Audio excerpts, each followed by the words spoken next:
Has an Exit podcast with host Teddy Tarantino. New episodes every Tuesday at 4 p.m. Eastern. Don't forget to subscribe. All right, hey, welcome to Hell Has an Exit. Today we have Roxy on the show. What's going on? Is it Roxy or Roxanne? Roxy, Roxanne. Rox. No Roxana. No Roxanne. I don't get just down like Roxy. That works. Roxy or Rox? Do you prefer Rox? I don't have a preference. Just don't call me Roxana. Just no Roxana? Mm-hmm. Is that your real name? It's not my name. Oh, it's not your name. Roxanne. Roxanne? Yeah. Okay. It ends with an E. No Gotcha. So, did you say 10 years clean? A. Yes, 10 years. Awesome. How old are you? 39. I'll be 40 in a few weeks. Oh, wow. Are you excited? No, I don't care. Yeah. I think the last time I was upset about getting older is when I turned 20 because I felt like I shouldn't be behaving like this anymore, but I'm not going to stop. So yeah. Awesome. now I don't care. You're local to LA? Yep. Born and raised. Nice. How was growing up in LA? I don't know any different. So this is just life. Like I don't want to live anywhere else. I like it here. I'm fine with paying all this money for the perfect weather. This is home. Yeah. Yeah.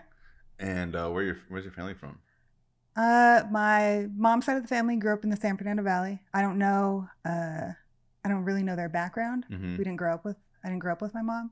My dad his family's from Arizona, but he moved out here, I don't know, mid-20s. And his family's from Mexico, Zacatecas and Chihuahua. Really? Uh-huh. That's where my mom's from. Yeah? Yeah. I think she's from Zacatecas, but Moyawa. I was going to ask you if you speak Spanish, but the way you said Zacatecas. I don't speak it that well. I already know the answer. I thought I sound like a white person a little bit. Yours not as bad as mine? I can't roll my R's. Yeah. Yeah. Yeah, I can't say newspaper in Spanish. What a Periódico? Oh, periódico. Yeah. Yeah, but I should be able to roll. My name starts with an R, and it's you can't. No. Wow. Well, I guess we're from the same town. Yeah. We're kindred spirits. That's cool. We could be related. Like, maybe we could. Yeah, I'm from Florida, so there's like no Mexicans there. Oh, that's right. I have a friend who is from there, and we were talking about going to stay out there, and he gave me the warning. He's like, they might think like they're going to think you're either Puerto Rican or Indian. Yeah. I was like, yeah. I didn't know that was a thing, that there weren't there's Mexicans everywhere. Yeah. There's really not. Like in Florida, I've probably only met like 3 Mexicans, and I've lived there my whole life. Like there's none. Oh, you grew up there? Yeah. So are both your parents Mexican? My mom's Mexican. My dad's Colombian. My mom moved to California when she was like 16 from Mexico. Okay. And moved like her whole family over here. But she grew up most of her, I guess like half of her life in Mexico when she was younger. And then my dad, I guess they met in Mexico. And then I guess like my dad was working at like a hotel or something. And my mom was on vacation in Mexico, and they met there, and then somehow ended in Florida. She just went with him. He had it like that. I don't know. No, I don't know. I mean, I think he lied about everything. I think that's what my mom's like. He lied about like his whole life or whatever, and then I don't know how she fell in love with him. It's crazy. But yeah, then they got married. They traveled a lot. They went to New Jersey or whatever. But I was born in Florida. But like my sister was born in like New Jersey. My brother was born in like they like traveled a lot, and then they settled in Florida. Was your dad born in Colombia? Yeah, my dad's born in Medellin. And did he live in Florida before your know. Mom? Oh, okay. I don't know much about my dad's story. Okay, so I don't know a ton about my mom. Yeah. Is he alive? Yeah, my dad's alive.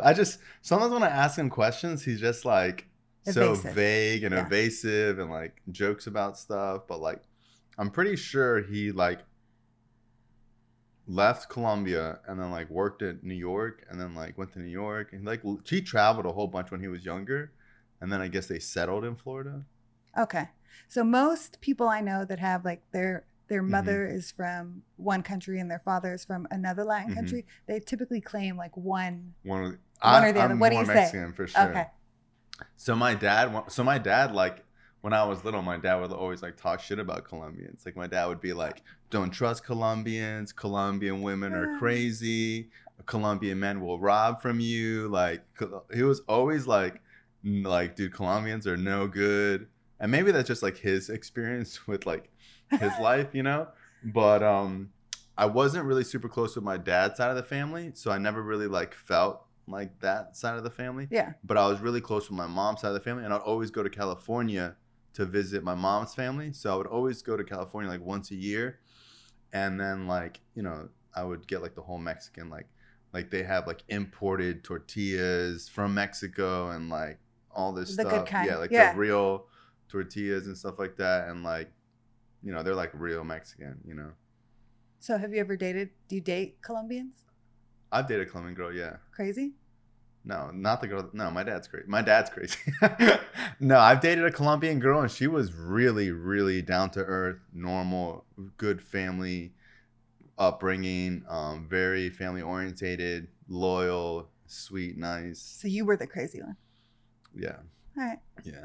You're like, that's why it didn't work out. You're the Checks crazy out. one. Yeah. But I don't think I've ever dated a Mexican girl. No? I don't think so. I'm trying to think. Who's Mexican? Ye- Oh, you know what? I dated a girl who was like 20% Mexican. Kind of almost doesn't count. Mm-hmm. Not real Mexican. Yeah, almost doesn't count. Yeah, she's like a white girl. My mom's side of the family, I'm Mexican. I'm just Mexican. Mm-hmm. But my mom's side of the family, it's obvious like they're predominantly, they've got a lot of European blood. Mm-hmm. So growing up, because I wasn't around them a lot, I thought I was half white. Oh, really? Well, I didn't know Yeah. that. I didn't know that we come in all, you know, Colors. shades, Yeah. and so I thought I was half white. And also, I don't typically claim this, but Mhm. I grew up predominantly in Santa Clarita. Mm-hmm. So, you What's don't that know like? No, I Santa? don't Okay, know. Santa Clarita. Yeah, you're not from here. So Santa Mhm. Clarita. I grew up in a town called Canyon Country, California, and it's exactly like what it sounds like. It's like it's a predominantly white suburb. We moved there when I was like 7 years old. Mm. The difference between schools, like I was shocked that there was grass at the school and that like Mm-hmm. the gates were left open during school hours. Like Mhm. there was no barbed wire. Everything closed at 7:00. When did you move there? When I was 7. Okay. Yeah, when I was 7, from Panama City, which is like it's a hood. Mm-hmm. So I grew up surrounded by predominantly white people. Mm-hmm. And for a long time thought I was half white Half white. anyways, Uh-huh. until I asked the question. So Yeah, I went to a military school, and there was a lot of Mexicans at this military school, which is really weird. So I went to a military school in Melbourne, which is like in the middle of Florida, and everybody there was like, "Where are you from?" I was like, "Oh, I'm Mexican," and they were like, "Oh, there's a lot of Mexican kids here." And the school was like, so it was for like rich kids, and then it was for like bad behaved kids, state Okay. funded. So it was like, you either had parents who had money, or you were like court ordered there. So it was like a mix of both. Or you had like military brat kids who your family was so military that they wanted you to go to a military school. And I remember thinking like, because the Mexicans like ran that school, like everyone was like, "Oh, you're with so and so." They're like the Mexican kids were like feared. So I'm expecting like big tatted like MS-13 type of people, you know what I mean? And I remember I was roommates with this kid. His last name was Diaz, because they go by like last names in the like military school. And everyone's like, "Oh my God, Diaz is your roommate." Like I thought it was like this big scary kid, and it was like this 120-pound white kid, but from Mexico. yeah. But he was Yeah. like white and pale and like little, but his like family had money or whatever, and that was like but that's like the only Mexican. But there was like a lot of Mexicans there, but that's the first time I've seen like white Mexicans. Yeah, I didn't know we existed. Yeah. So Yeah. That's cool. So what's your story? my story. Mm. Well, I basically grew up in a 12-step program. My dad will celebrate 45 years clean. No, Wow. 45, 40. Yeah, 45 years clean in December. 45? That's crazy. yeah. So I'm going to be 40 in a few weeks. So I've never seen him he got use clean 5 years before you were Mhm. born. Wait, he's in our fellowship or the other fellowship? our fellowship. Okay, that's great. I just say that because it's way more rare to have 45 years in our fellowship than like, Right. No, he's been around a long time. wow. Um, California native? No. So his family's from, actually, I think I said they're from Arizona, but they lived in Fresno and Mhm. then were in Arizona. So he was back and forth between Fresno and Arizona. And but he got clean in LA. He came out here and wound up on Skid Row. Wow. And got clean a little while after that. Yeah, that's always interesting. So I think the fellowship is like, what, 60 years old or something like that? So it's like he was there from like the beginning. Yeah. Is he super involved? Yeah. No, he was doing, he's at the same panel at Wayside, which is like a prison out here, for 20 plus years. What? You know, he was putting literature packets together out of the back of Jimmy K's car. What? Yeah, like that. Yeah, that They've stuff been around a long... that sounds like so interesting. It like blows my mind. I love hearing that stuff. Yeah, I grew up taking that for granted a lot, and then I think, well, this past couple of years, like I participated in the World Service Conference, and like I was of service that entire week, it was shocking to me that like I've been around this long, like I'm in such close proximity to this, and I missed the mark because what it takes to keep this together so that we can continue to stay clean and thrive, and like how it's evolved, it takes so much, and like so I'm trying to soak that up now because I feel like, you know, my parents are old, our predecessors are old, and I just, because it's always been a part of my life, it wasn't a big deal to me, and it's a big fucking deal. Yeah, I was telling my girl that I met this woman downstairs, and someone was like, "This is so and so's wife," and this man had passed away, but I grew up listening to his speaker tapes, and when I saw her, it's like, one, like I've only listened, he only has like a couple speaker tapes on YouTube, but he's like super famous in like Southern California, and I didn't know he had a wife, and I didn't know the wife was still alive. And when I met her, I was like, oh my God, like your husband's story like changed. Like I just just can't believe it. It's like a piece of history because like he has been clean. He was clean for like probably 40 years, maybe 35 years.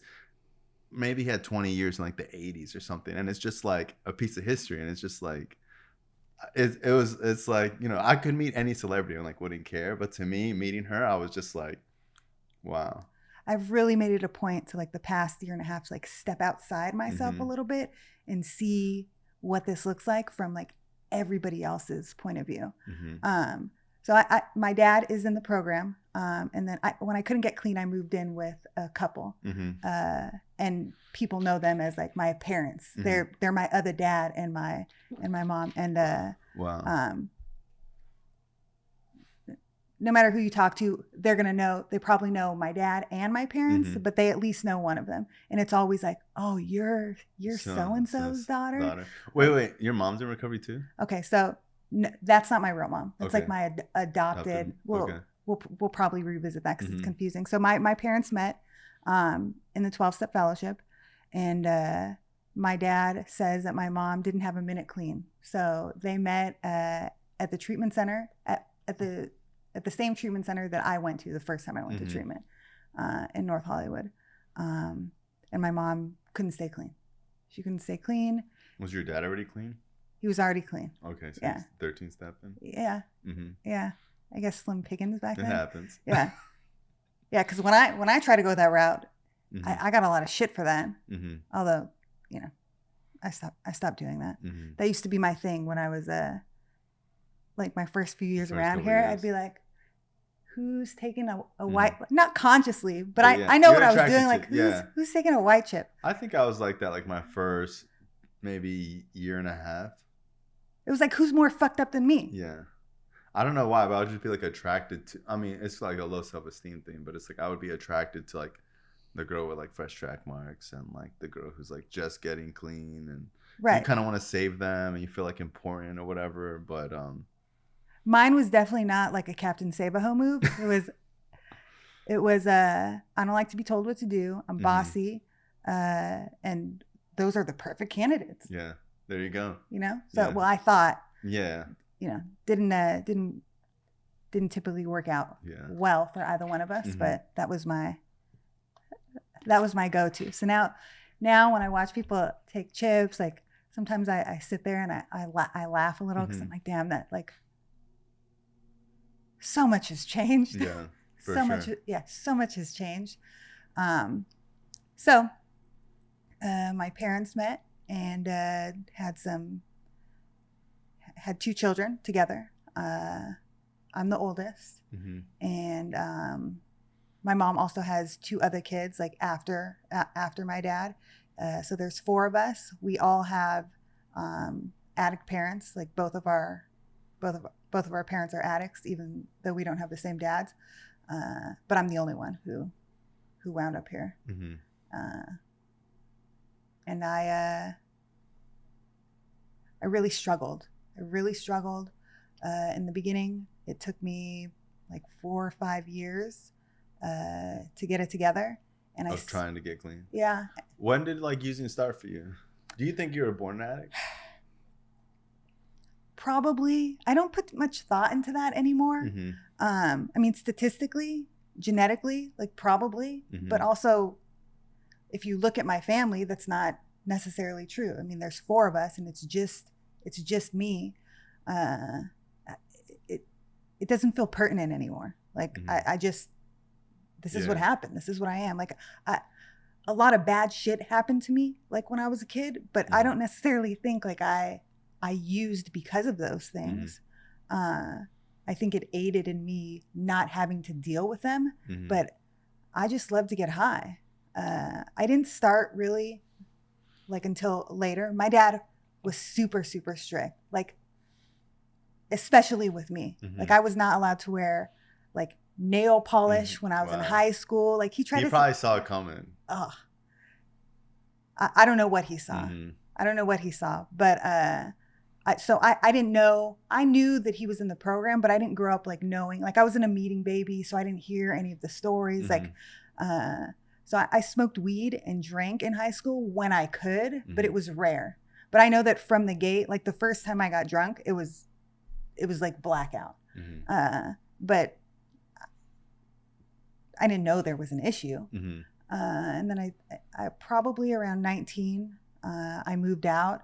And then it was just on. But I was like the party girl. Yeah. And I was having fun. But from jump, it was like that. There was no like, oh, I'm gonna have a couple drinks tonight. It was just on and cracking. And I was in an immediate mess. I remember at one point thinking like, oh, I got a problem.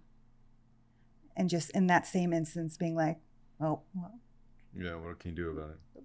Not even what can I do about it? Like, I like this. I like how I feel. I've always been like really kind of shy and uncomfortable. I didn't know that until I got loaded. Because when I got loaded, I felt like, oh, this is what life is supposed to feel like. Like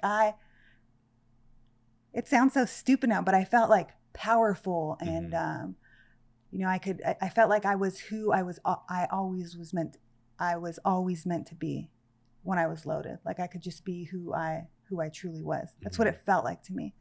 And so in that instant when I knew like I got a problem and I know I could get help for it, I just had so much life ahead of me. I wasn't even willing to think about like living.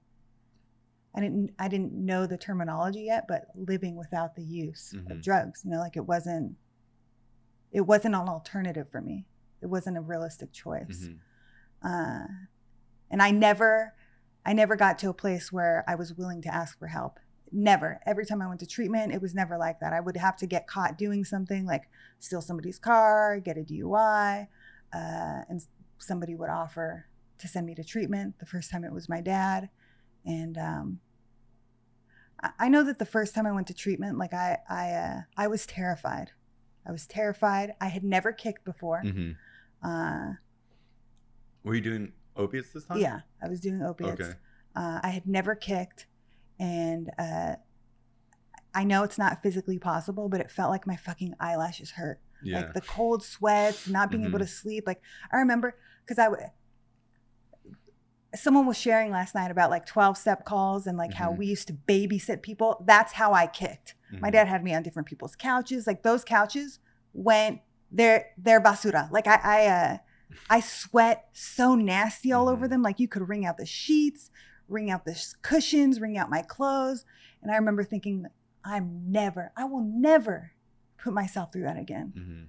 And so when I walked into treatment, like I was afraid, but I had hope. Like I can live like this.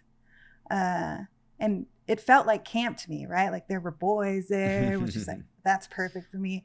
At the time, like it was any attention. So like there were some girls there too. I was good with whatever.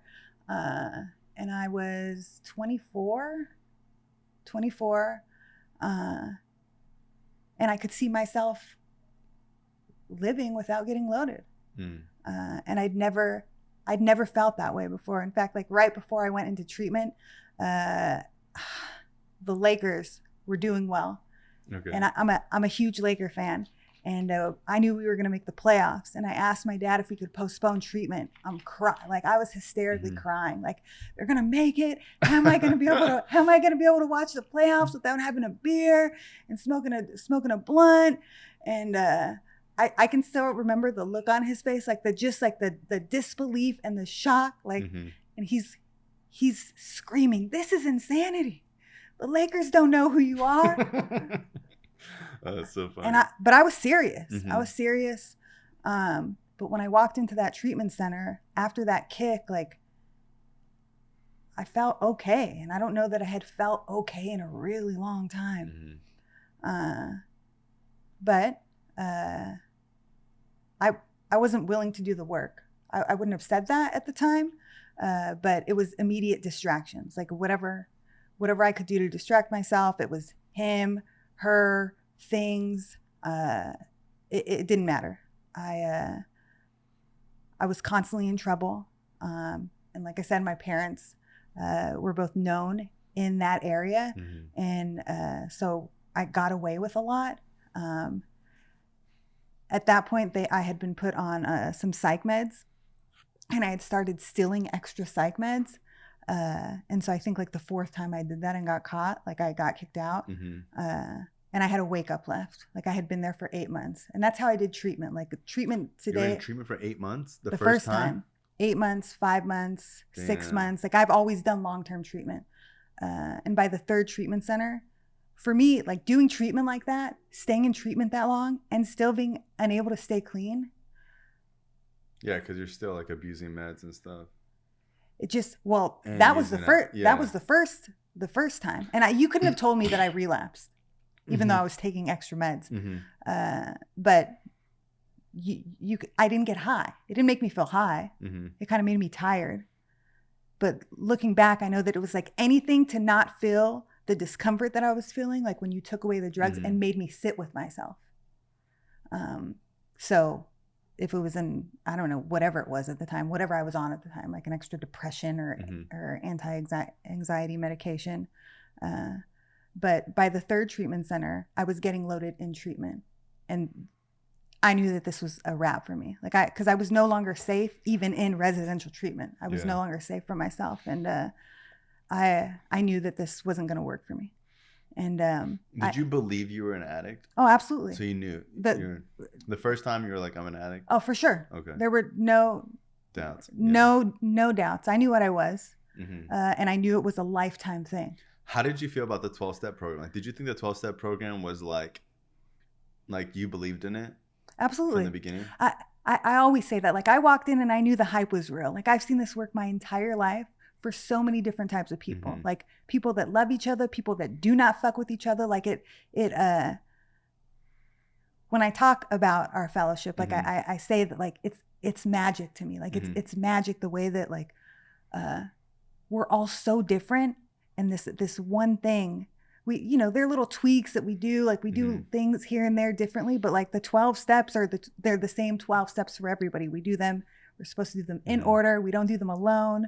And it manages to work for so many of us. Like I knew that it worked. Yeah. And like, that's kind of like why I like doing the podcast, because a lot of times when 12-step stuff is talked about in public, it's talked about how like it doesn't work and how like so many people go to meetings and like don't stay clean or whatever. But like, I really see it like the gym. Like it would be like saying the gym doesn't work. It's like, okay, how many people go to the gym but like stop going or like don't eat right or whatever. So it's like the program to me makes so much sense.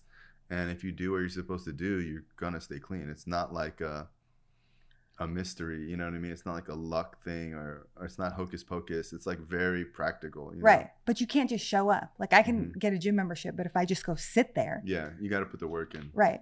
And it was clear to me that this wasn't working for me, not because I happened to be like the unique one. Okay. I wasn't doing the work, and I was not willing to do the work. Because like I said, what we do is it's simplistic. But the work is hard. It's, I don't know a word to describe it, so I'll just make a noise. It's like, ugh, you know, like sitting with that shit, having to look at myself, my part. I knew what this entailed. And at the time I would have said I couldn't sit with this, but I was just unwilling to like dig through the muck. And so I knew I wasn't gonna get clean ever. I knew I wasn't gonna get clean ever. Back to my mom, she couldn't get clean. And when I was 15, she committed suicide. But I always make it very clear that we lost her the disease of addiction. Like because she couldn't stay clean, she resorted to suicide. And I knew that I would fall in line. I feel the same way, because I feel like even now, like I struggle more. Like I don't really struggle with like thoughts of using, but sometimes I'll have thoughts of like killing myself, and I know it's like the same thing. You know what I mean? Like if I want, because now I'm like using is like such a long drawn out thing. So yeah, it's like a lot, because I have friends in recovery who like killed themselves, and to me it's like it's addiction, you know? Yeah, because it's just another out. Yeah, it's just. It's a like quicker, it's a like quicker a different out. drug. Yeah. Yeah, it's a quicker out. And the last time I went into treatment, my little sister picked me up on the street, and you know, a lot of people suffered as a result of my disease. Nobody suffered more than my little sister. You know, nobody suffered more than her, and she was always the one. She was always the one showing up, and the plan was what it always was, some version of like, you're gonna go stay here until you get another bed in treatment. And so she was gonna take me to my dad's, and I was gonna stay probably on the couch. And she pulled off on this exit Rinaldi, and there's a mission there called the San Fernando Mission. There's a cemetery there, and that's where our mom is buried. So she took a detour, and she sat me at our mom's grave, and just pleaded with me to get the help that was being offered to me. And you know, she had, I don't know if it was an ultimatum, I don't know what she was doing, but she said that if I wasn't going to try to get clean one more time, that I needed to tell her what she was going to tell my nephew when the only place he could visit his auntie is there. And so I love kids. I have a plethora of godchildren and nieces and nephews, and he was my first one. Yeah. Like I didn't know I could love like that. Like that's my guy. And so I don't know that I've ever felt so pitiful like in that moment, because I lied to her. You know, it was I want to get clean. I'm gonna try. But it had been years that I knew this isn't gonna work for me, because I'm not going to do the work. I'm not going to do the work. And so if I was honest with her, I would have told her, I don't know, but you're going to have to tell him something. You know, you're going to have to tell him something. And I would say, like, at that point, like the only hope I had left was that I wouldn't live as long as my mom did. And she was 39 when we lost her. And, you know, last year when I turned 10, a couple weeks later, I turned 39, and it was like, there was a lot that I made a lot of big changes at the end of last year. But it felt so full circle for me. Like the magic that I talk about in Narcotics Anonymous, that's it. That like this process, I finally surrendered. I subscribed to this process, and it took me from, you know, like a shell of a human being lying to my little sister at her mother's gravesite, like pleading and praying to a God that I wasn't really sure existed, to just fucking please take me soon. to this woman who just thrives and makes difficult decisions because they're the right decisions. And one of the things that I get to do with my dad in recovery is because our birthdays are so close. I'm November 6th and he's December 10th. Like, I wait to take it. Yeah. I'm November 9th. Are you? Yeah, that's crazy. We're close. Mm-hmm. So I wait to take my cake. And so for the past 5 or 6 years, we exchange cakes at this meeting. And your clean date's November 6th. my clean date's November 6th. Okay. My birthday's November 9th. Okay, my birthday's November 23rd. Oh, really? Yeah. Oh, that's cool. Yeah. So we exchange cakes there. And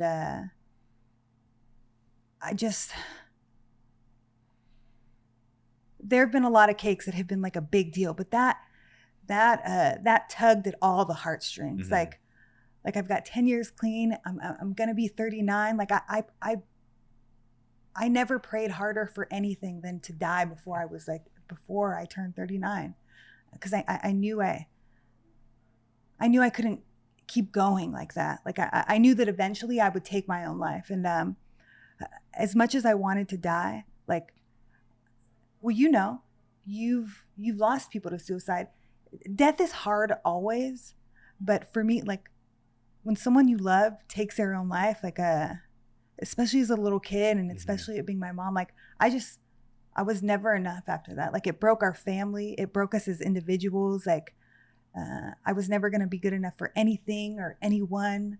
And I didn't want my little sister to feel like that twice in one lifetime. It's like I knew, like, whatever higher power or God existed out there, like, could you please take me soon? So I don't have to do that to my little sister. So my nephew doesn't know what that feels like. And this process it's like that person never even existed. I always hear people share about how, like, recovery gave them back the person that, like, the disease stole. Mm-hmm. And that's never resonated with me, because I feel like nobody had this. Mm-hmm.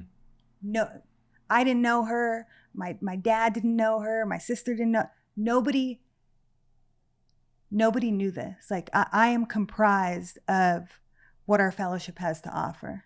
Like, and I've got all the fucking goods. Like, I make no qualms about that. Like, I'm dope now, but that's because I've chosen my people wisely. Mm-hmm. And I've been fortunate enough, like, to be born into the family that I was born into, to get clean in the area that I got clean in. Cause I've got all the goods. I didn't walk in here like, growing up in a house where, like, I was unloved. Like, I don't know. Well, I know where my dad learned it. He learned it. Mm-hmm. He learned it here. He learned it in our fellowship. Cause I grew up in a house where I was loved on, I was hugged on, I was safe.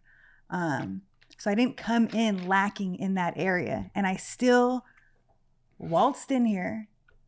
And it's like, I stood in line when it was time to stand in line to get, like, all your people. I got all the best people that, like, this thing we do has to offer. Top tier. I took them all. It's almost unfair. But it's how I get to be the way. You don't know me, but, like, if you'll get to know me and be like, oh yeah, she's dope. I see. Mm-hmm. It's because I strive to be like those people. Like, they've subscribed to this process. They've surrendered to this process. And 30, 40, 45 years later, they're still doing it, and they're still getting better. So I'm still getting better, because those are my people. Like, even when I'm tired of this, because sometimes I don't want to do this. I'm tired. Some of y'all bug me. I'm easily irritable anyway, but the people that I've surrounded myself with, like, they just do this thing constantly. So I've learned to do this thing constantly, like, even when my attitude is shitty. And I love it here. I have some really close friends that are not in the program, and that, like, they've been friends since I was like 11 years old. One of my best friends, we've been friends since I was 15, and I'm the godmother to his 4 children. And sometimes they'll ask, like, don't you think you're okay now? Like, why are you always so busy with that stuff? And this past year, like, I've allowed them to like get a glimpse into like what it is we do. Like I talk to them more about what it is I do. And this friend specifically has like a clear understanding of like, oh, you wouldn't be the godmother to my 4 children if it wasn't for this thing that you do. You wouldn't be available, and I wouldn't want you. And like, that's the other thing about this is like, it's so powerful. It's so magical that like even people who aren't a part of this, they get to benefit and heal from what it is that we do. Yeah, it's almost like the total opposite of addiction. It's like when you're using, like so many people have the ripple effects of like your horrible life, and then when you get clean, like you can affect so many people by, you know, just working the program and being available and changing your life. You know? Right. What let me ask you. So what was it that was like the catalyst to like getting clean and like being willing to do the work? Oh, okay. No catalyst. I got kicked out of my last treatment center, like I always do. Same shit, boys, always. And there was like a constant regression. This time I got kicked out for passing notes, and now I'm 30. And I'm passing notes in a treatment center to a boy.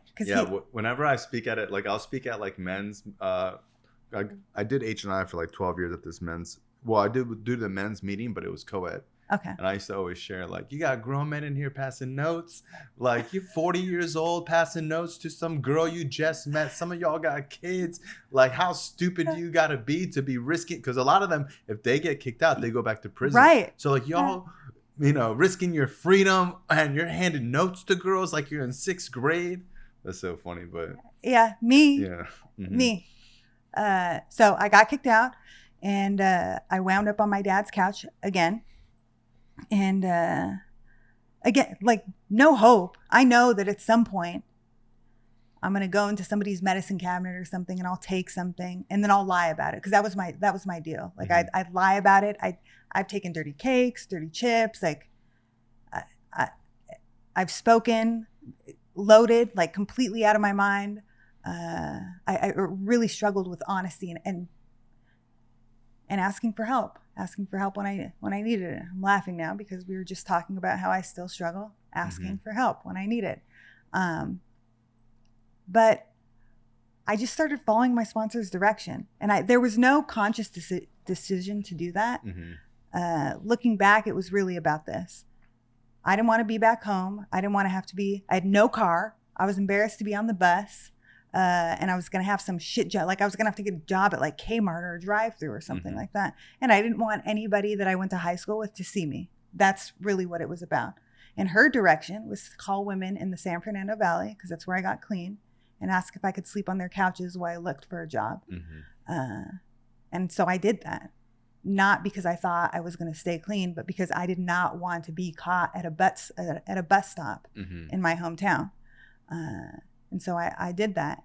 And that's super old school. Like I've been dropped as a sponsor before because I'm unwilling to like chauffeur them around. Yeah, for sure. That was super old school. Like so I'd sleep on one couch for 3 days and one spare bedroom for a week. At one point, I had a sponsee sister who was like remodeling this back house. And so it was like full of shit, but she let me stay back there for like a month. And I got on the bus and I started working telemarketing jobs, something that I had refused to do prior because I was too good for that because I grew up in Santa Clarita and we don't do things like that out there. And so that valley is saturated with like these boiler room telemarketing places. But for whatever reason, I would live on one side of the valley and I'd get a job like on the opposite side. So I'd be on the bus for like 5 to 7 hours a day. Damn. And really my life was like fucking miserable. I was miserable. But I just kept doing the thing. And my life was so simple because the hours were so long. And I worked with my sponsor to have like a very simple setup. My home group was a women's meeting, her home group, and I never missed that meeting. Because of my schedule, there was no 90 and 90 for me. Like, it didn't work like that. So the alternative was that in addition to her, I needed to talk to 2 women that it was like 20 or 25 years or more clean every day. So that was my deal. I'd be on the bus talking to these women, a lot of crying. There was a lot of crying. And I just continued to do that. And I've sat on pee on the bus 3 times. Oh my God. I'm pretty sure it's been adult pee every time. Mm-hmm. And this one particular time, the last time I sat on pee, it was on my way to work. Mm-hmm. And these type of telemarketing jobs, if you miss work, you lose your job. And even if that wasn't the case, because I was good at it, I was good at my telemarketing job, they probably would have kept me, but I couldn't afford to miss a day of work. Like, between like the court shit that I had to pay for, like the little bit of rent that I had at the time, bus passes were expensive. I couldn't afford to miss work. So like I had to go to work like that. And I'm soaked. It wasn't just like, oh, I had a little accident. They intentionally urinated on the seat, you know? Oh my God. And I'm waiting for the next bus, and I'm crying. I'm just crying. Like, this is my life. Mm-hmm. What am I even doing? And I just have this realization that, like, oh, I don't know when the last time like I thought about not using was. And I describe it like that because I woke up thinking about not using. Like, what I mean by that is like, okay, I can't use until, like, just don't use before work. And I was like, just don't use before lunch. Don't use on your lunch break. Don't use until you get to the meeting. And then it was like, don't use until you get home. And that was my life for a long time. Mm-hmm. It was at the forefront constantly. It was the obsession, right? Like, just don't use. Don't use for 5 minutes, 30 minutes, an hour. It's a tedious way to live. And I realized in that moment, like, I don't know when the last time I had to live like that was. And it was the first time in a long time that I thought, like, oh, I think I'm doing this. Mm-hmm. Like, I think I'm doing this. I was still upset about, the pee. But I felt lighter that day. Mm-hmm. Like, I felt lighter that day. And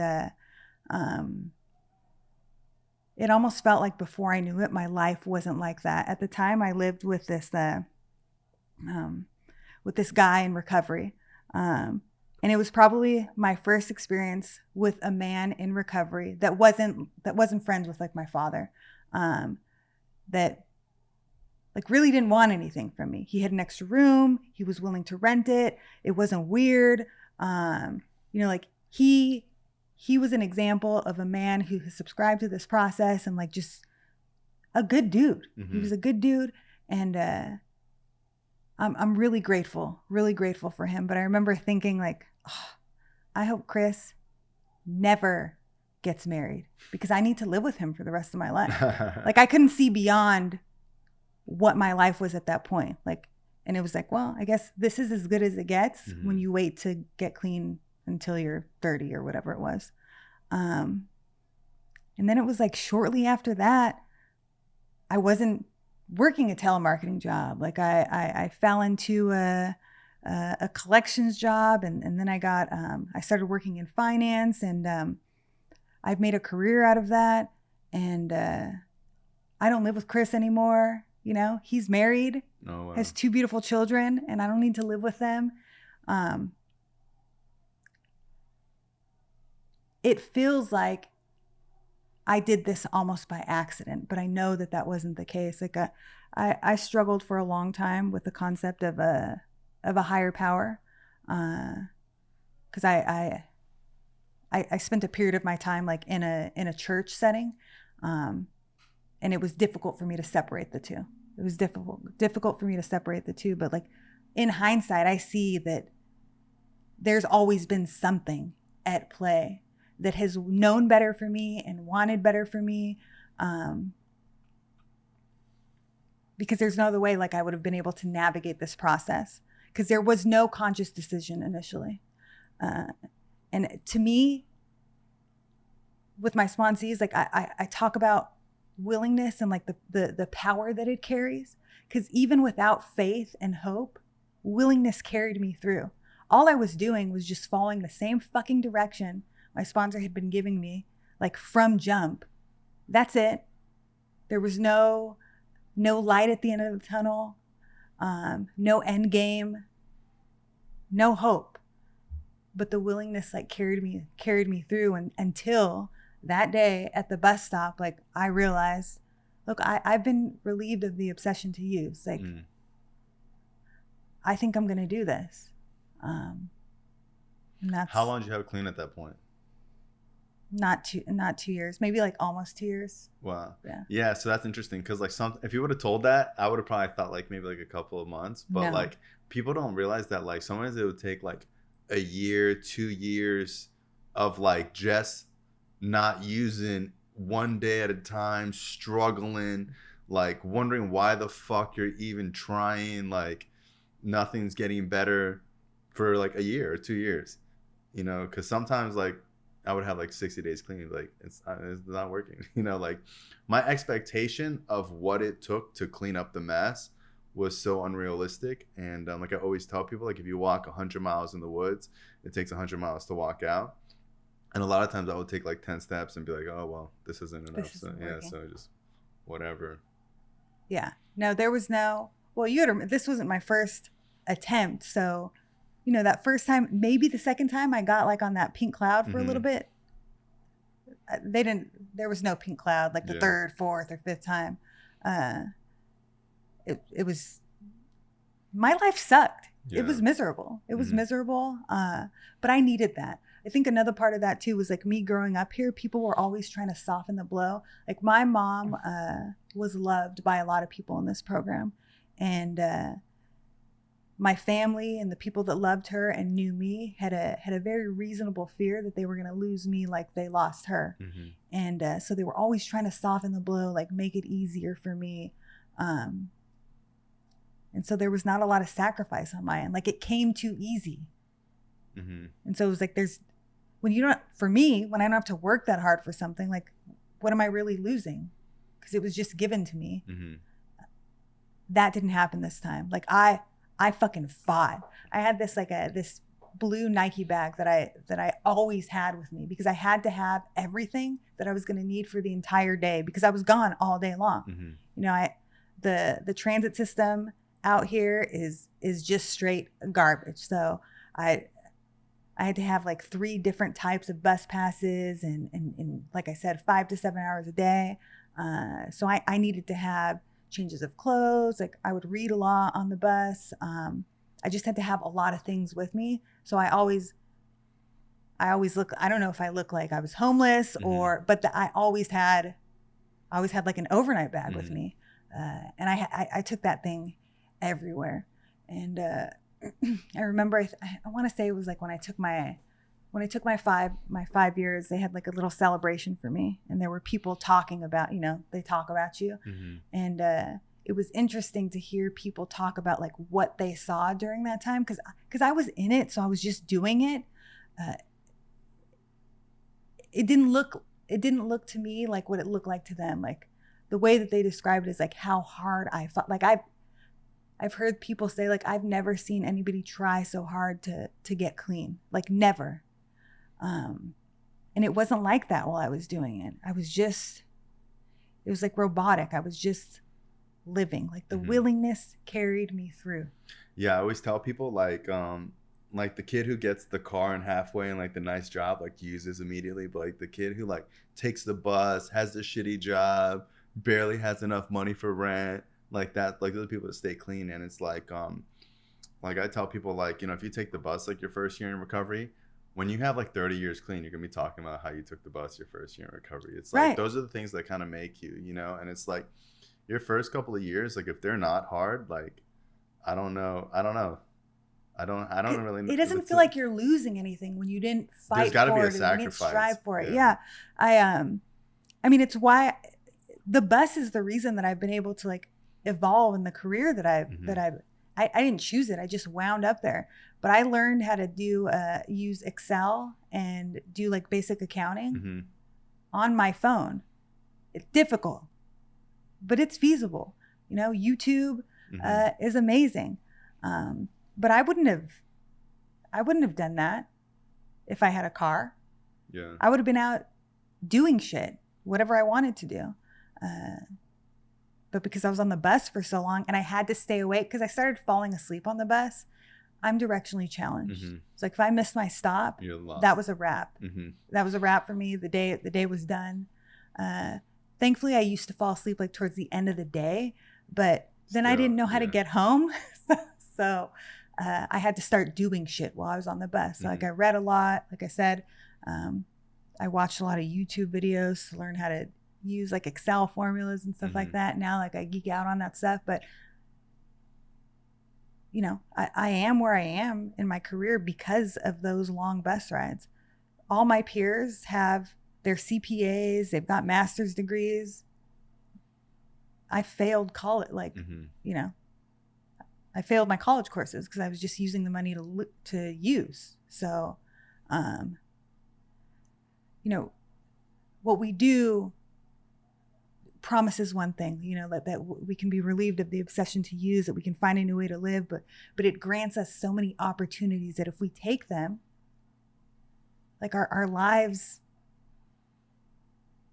like it's like they explode, but they explode kind of the way that like evolution is described. Like it's like, it doesn't make sense, right? That an explosion would create like this beauty out of just fucking total chaos. But it does. It doesn't make sense. It doesn't make sense. You know, I always hear people talk about like, I don't know how this works, but that's not true. Yeah. It might not make sense. It really doesn't make a lot of sense. Like even the therapeutic value of one addict helping another, like people who don't understand the program or don't have like just any inkling about what goes on here, how does that make sense? Like, so someone with the same problem as you is supposed to help you with your problem? It's like super counterintuitive. It's like, oh, how can we help drug addicts? We'll just put them together, you know? Right. It doesn't make any sense. But we do know how we do it.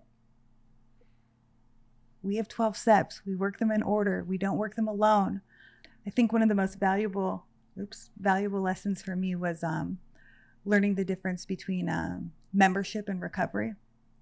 Like, I've been a member for a lot longer than I've been in recovery. You know, like I as soon as I sat in that chair, I was a member because I said I was a member.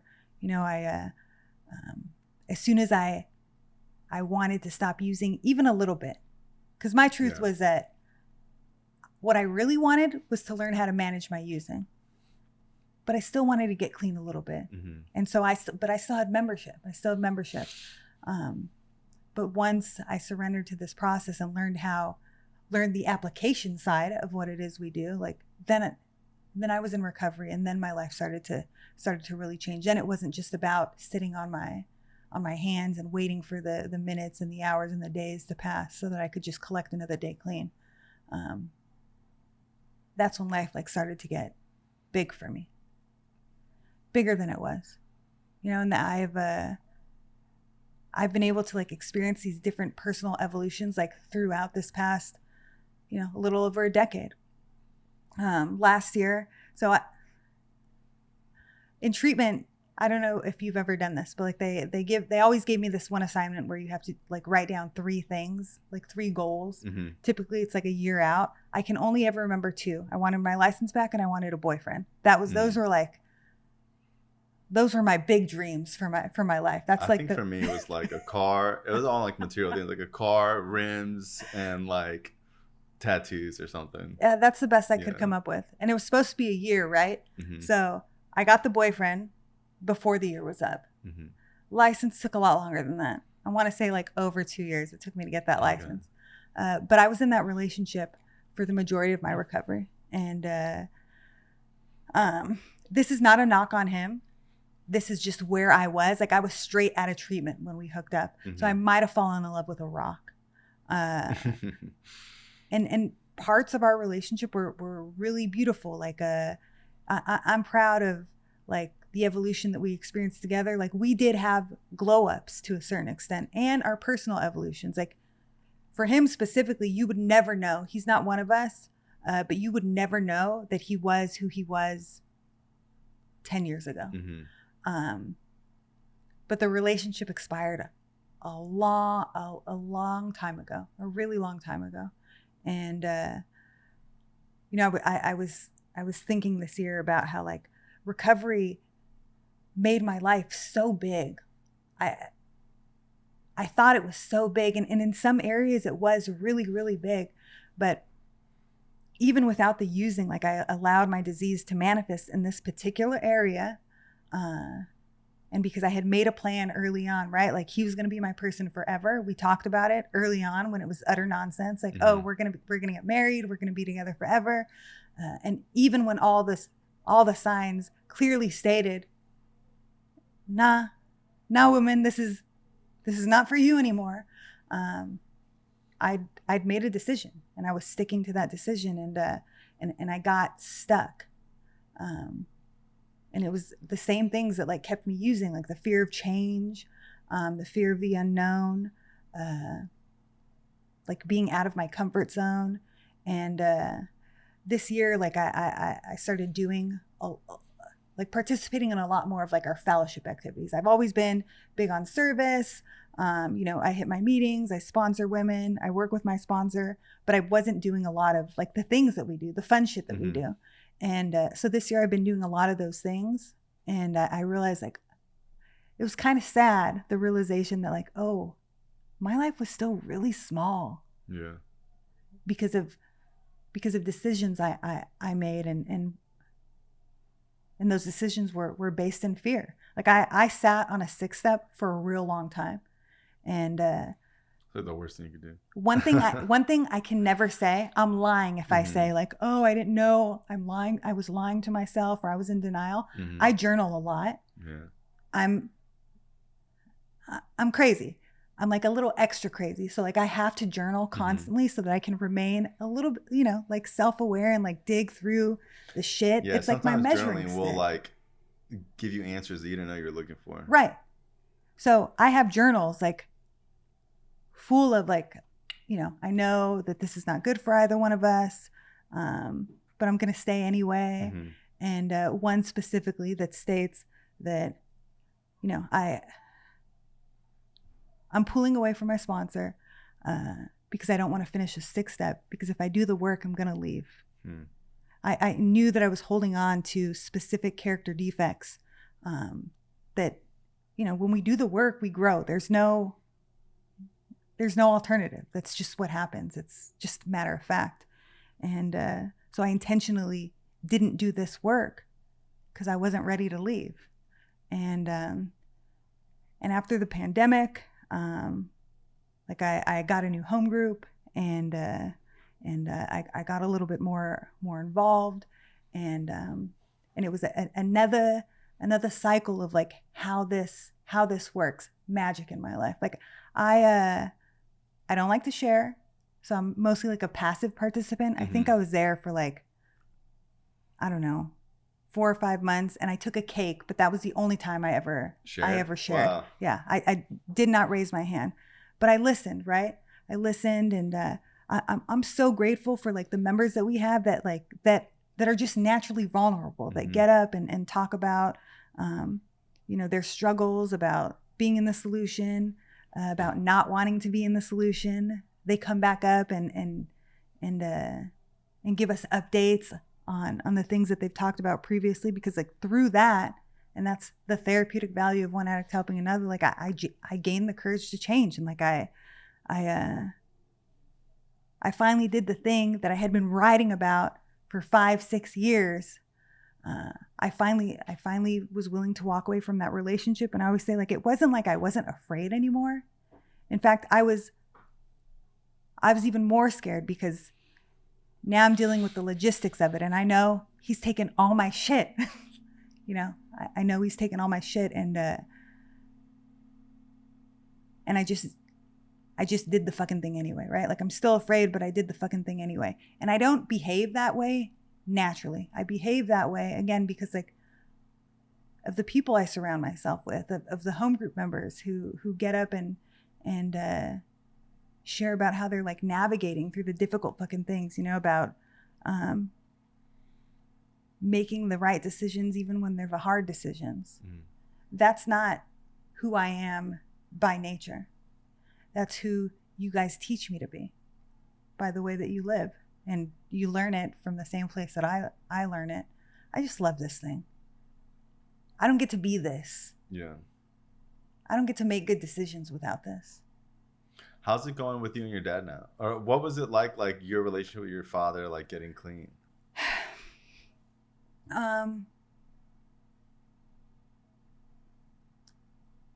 Hard. You know, I had this story in my head about how like he mistreated me, right? Like he loved my sister more, like he was better to her. And it would be something stupid, right? Like he wouldn't put me on his car insurance, but he would put her on the car insurance. Well, that's because he knew I was driving around loaded. So it makes sense that he wouldn't put me on the car insurance. Doesn't mean that he doesn't love me, but those are the stories that I would tell myself while I struggled to get clean. And this last time, the damage was like very visible, right? The damage, I know he loves me. I knew he loved me, but I knew he didn't like me. And I thought that was just going to was what it was. Like, I get it. I love him too. That's okay if he doesn't like me.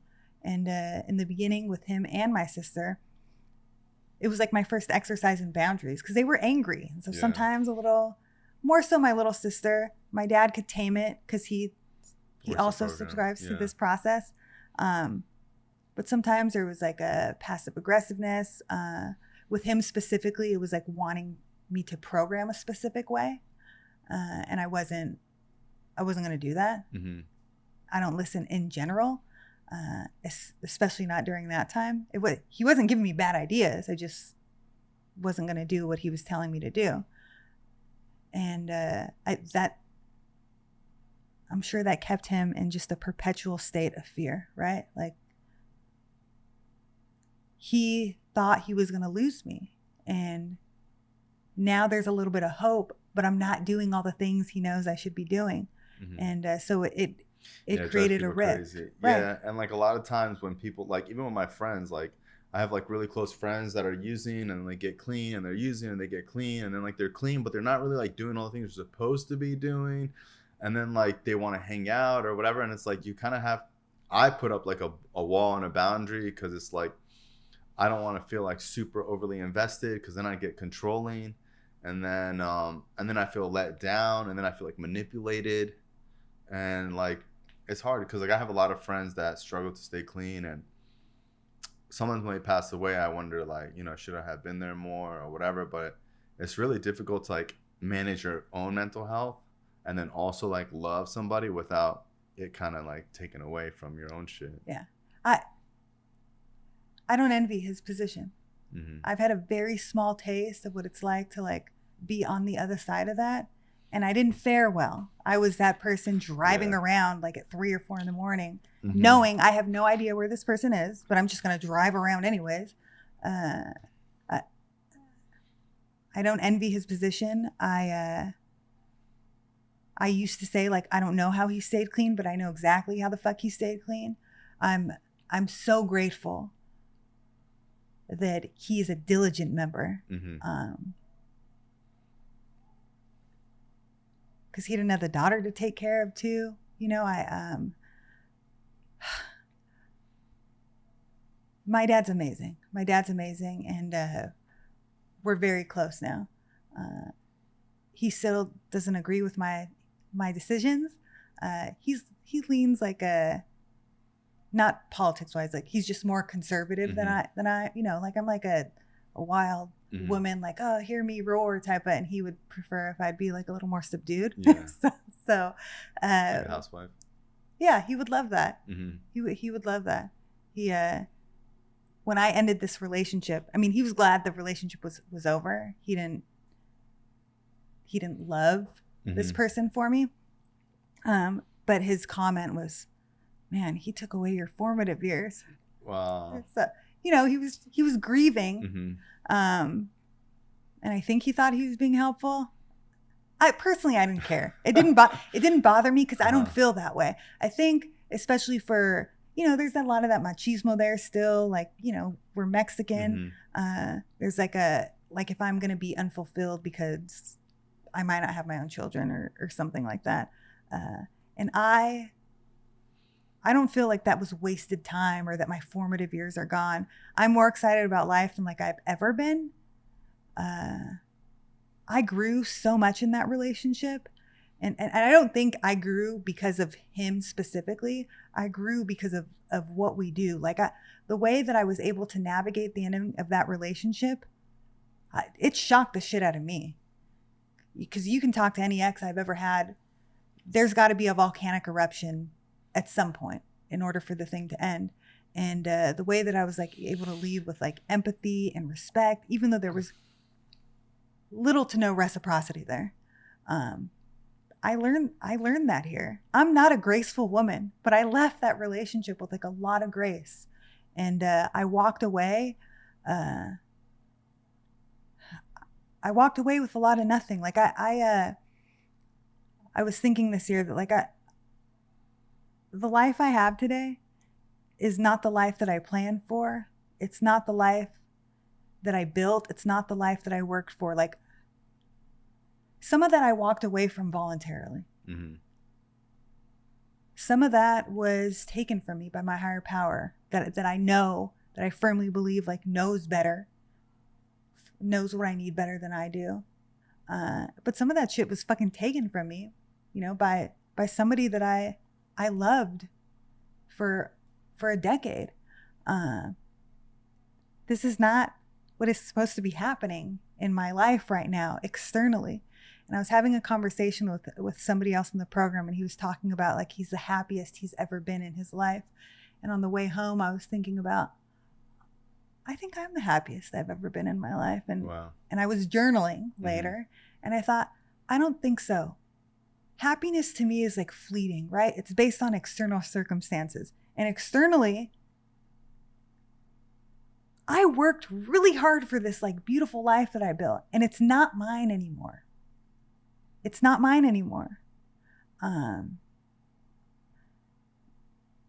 I feel so good, and I think that's joy. I don't think that's happiness, because like joy I just get to keep no matter what. And I know I got that here. I know I got that here. And that's special. I don't think I've ever been in that position. Like I've always needed the outside shit to be good too in order for me to be good. And the outside shit is not good right now. None of it is what I wanted or what I fucking built. But I'm so at peace with like with who I am and here and what I bring to the table, even though like it's not all of the materialistic things that I want, or even the ones that I still believe are fucking important. Like I've got to rebuild all that shit. But that's cool. Yeah. You know, I've got time. And I think that's like some of the biggest things that I hear people like when I first got clean, people like what do you want or whatever. I just want to like be happy. And like I heard a speaker say like that's the horse you came riding in on, you know, like you just want to feel good all the time. And I think like a lot of people ask me like, are you happy? And like sometimes like I'm not always happy, but there's like a level of like peace and I feel like fulfilled. And I think like fulfillment and peace are like longer lasting things that are like real, and like happiness is like a fleeting kind of immature way to live your life, like a childish way. And sometimes it's like weird to be happy all the time, you know what I mean? Right. Like I just want to be like calm and like peaceful and grateful. Like if I could be grateful, like the happiness kind of comes as like a byproduct of it. Right. Well, people can't take your peace or your gratitude, not unless you allow them to. But anybody can take away my happiness. You catch me in the wrong mood. You know, you don't give me what I want when I want it. That's all that takes. But the serenity, that you can't touch that unless I hand it over. That's weird. That's like another one of those like weird dynamics that don't make a lot of sense, but because we feel it, like we live it. So like, I know what I'm talking about. Maybe I can't describe it to you. Like, I'm not going to be able to articulate it. Yeah, I understand, because when I first got clean, like something someone would say would trigger me to want to use. And then when I found like comfortable in my own skin, and like I found like it was weird. It's like I found like a sense of myself. Like you could say whatever to me and I would only be able to hand it over. Like, I know exactly what you mean. Like, you wouldn't be able to take it away anymore, you know? Right. Yeah. So how did you get clean? Well, I started using really young, and I was a marshman actor to a treatment center. And when I went to detox, there wasn't H&I or anything like that. But my childhood friend had been trying to get me to read this book. It's Scar Tissue by Anthony Kiedis. And when I read that book, he talked about 12-step meetings and H&I. And I had read a couple books about like drug addiction, like just like celebrities, like just like A Million Little Pieces or something like that, you know? And none of those books talked about how to get clean. It was just like years of them using it, and at the end they just get clean or something. And that was the first book that broke down 12-step meetings. And that's literally how I found out about meetings. So I literally read that book and was like, this is what I got to. I really consider Anthony Kiedis as like my H&I meeting, you know? And when I read that book, I literally got a treatment. I told my mom, like, I got to go to these meetings. And my mom was like, do they have any for kids? You know, like, because there wasn't like youth 12-step meetings, you know? And I was like, in my mind, I don't want to go to a kid one, you know? I want to go to like the adult one, you know? Because I used with people that were like in their 30s, you know? And even in their 40s. And I remember I went to my first meeting, and it was the other fellowship, and it was like a party. They like weren't having a meeting, and the guy was like, come back tomorrow at 10. There's like a lot of young people. And I went to a 10 o'clock meeting, which I'm sure they're the same like everywhere, but like any 10 o'clock meeting is like wild and lit, you know, like people are hanging out. And like the first time I went there was like, I remember like cars on 24-inch rims blasting rap music, girls in the parking lot, someone was skateboarding. The meeting started 10 minutes ago, no one was inside. People were like smoking and drinking Red Bulls and energy drinks and like Monsters and stuff. And like I remember my mom was like, mijo, like these people aren't clean, you know? And like it was like younger people, and then the older people were there, but they were like so fucked like in their life that they just like, if you're at a 10 o'clock meeting in your 40s, it's like you probably don't got a lot going on. Yeah. You know, and it would be, or like they're recently divorced, or like they're going through like a midlife crisis, or like they just, so even the older people were crazy, you know? And there was times where I would go to a meeting and I would look at people and I would look at them and be like, I have nothing in common with these people. Like, I don't even want to be here.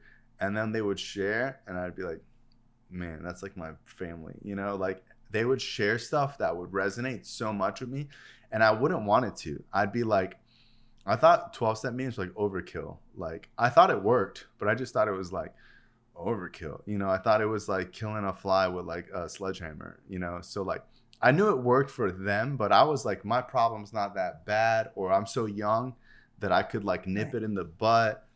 And then when these people shared, it just started to hit so hard. And like, I would just drive home thinking like this is where I belong, you know? And then my first year or two, I felt totally alienated unless I was at a meeting. So like, meetings were the only place where I felt comfortable.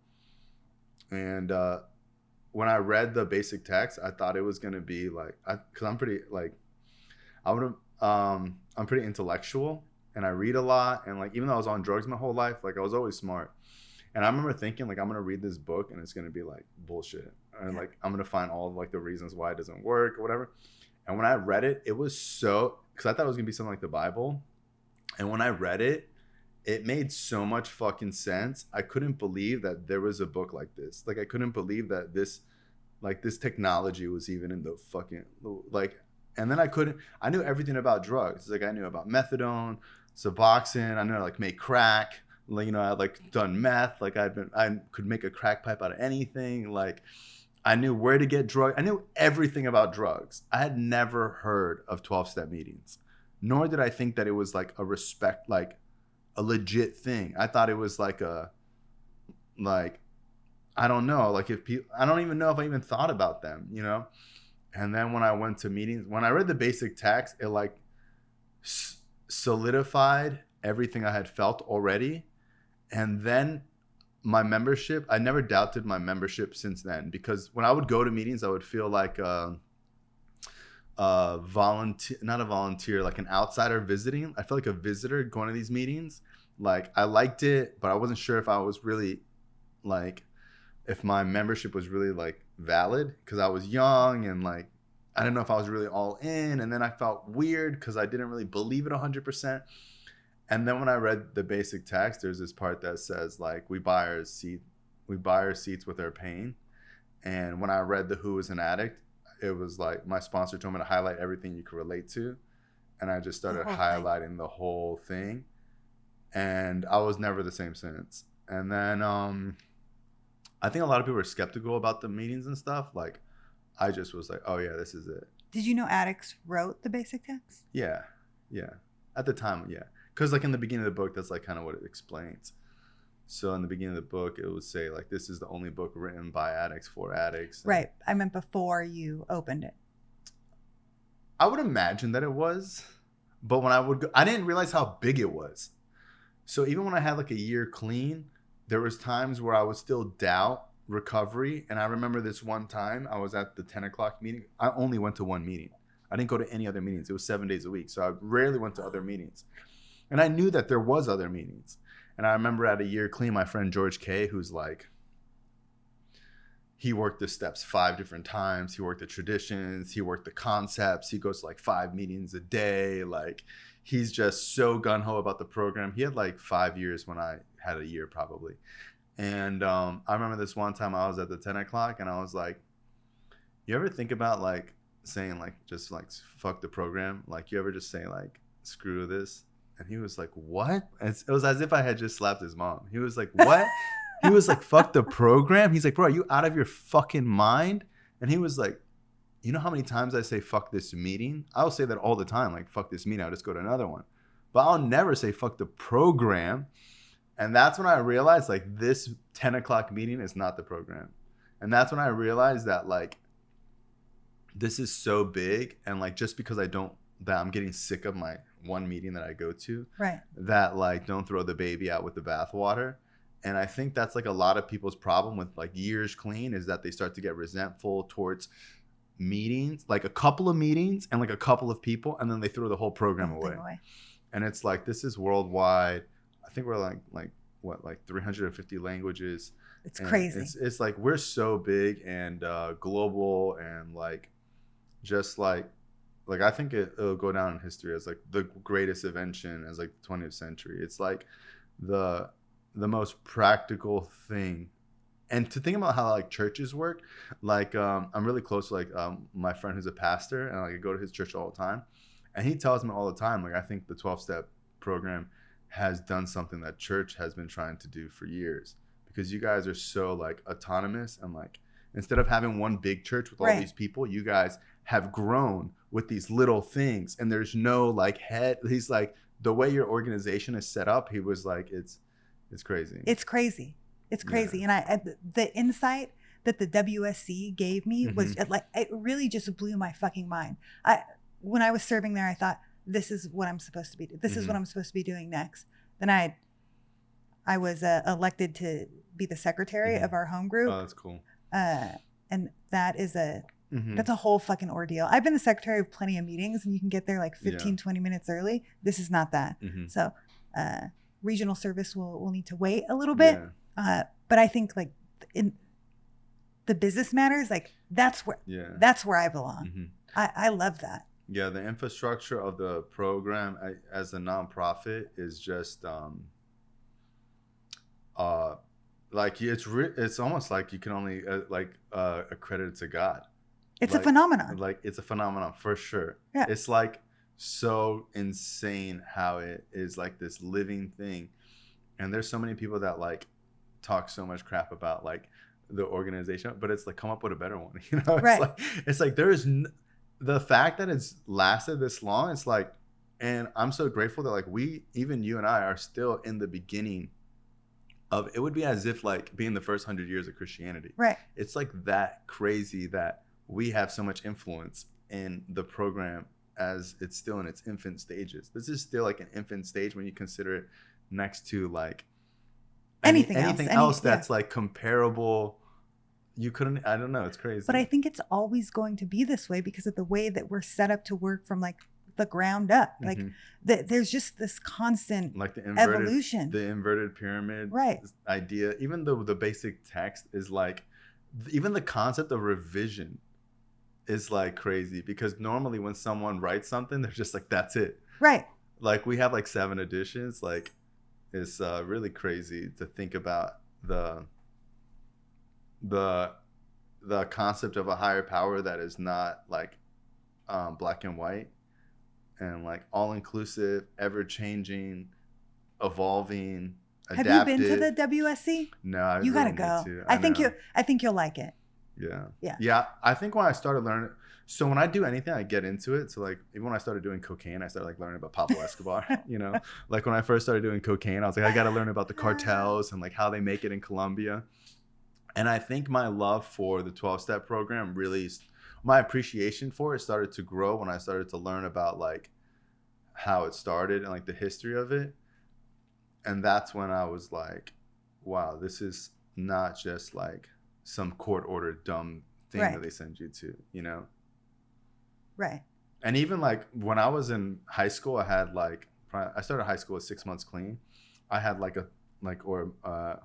what's it called? Or symbol, like necklace. I had like my little basic text. Like I didn't bring any school stuff. I would just read the basic text in school.